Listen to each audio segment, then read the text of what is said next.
యేసుక్రీస్తు నామములో బెతస్తా విడుదల పరిచర్య తరపున మీకు ప్రేమపూర్వకమైన వందనాలు. ఈ దిన వాక్యదానము, దేవుడు లోకమును ఎంతో ప్రేమించను. యోహాను సువార్త 3వ అధ్యాయం 16వ వచనం. బైబిల్ అంతటికీ ప్రాణం అనదగిన వచనం ఇది. తమ పాపాల్లో దారి తప్పిపోయి నశించిపోతూ ఉన్న మనుషుల పట్ల దేవునికి జాలి, కనికరం ఉన్నాయి. మనుషులు మంచివారని, తమ ప్రేమకు యోగ్యులని కాదు, ఆయన వారిని ప్రేమిస్తుంది.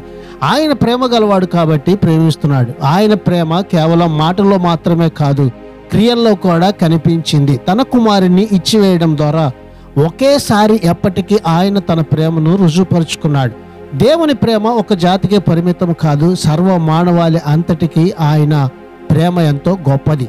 ఈ దిన వాక్యాన్ని బట్టి ఆయన నిన్ను కూడా ప్రేమిస్తున్నాడు కనుక నీ కొరకు ఈ లోకానికి వచ్చిన దేవుని ప్రేమను గుర్తించి నీవు కూడా ఆయన ప్రేమలోనికి రా. ప్రార్థన. మమ్మల్ని మిక్కిలిగా ప్రేమించిన మా ప్రియ పరలోక తండ్రి యేసయ్య, మరొక నూతన దినాన్ని మాకు ఇచ్చినందుకు నీకు వందనాలు, స్తోత్రాలు చెల్లిస్తూ, నీవు మమ్మల్ని ప్రేమిస్తున్న ప్రేమను గుర్తిరిగి మేము నీ కొరకు జీవించే ధన్యతని మా అందరికీ దయచేయమని యేసు ప్రశస్త నామాన్ని బట్టి ప్రార్థించి అడిగి వేడుకుంటున్నాము తండ్రి. ఆమెన్.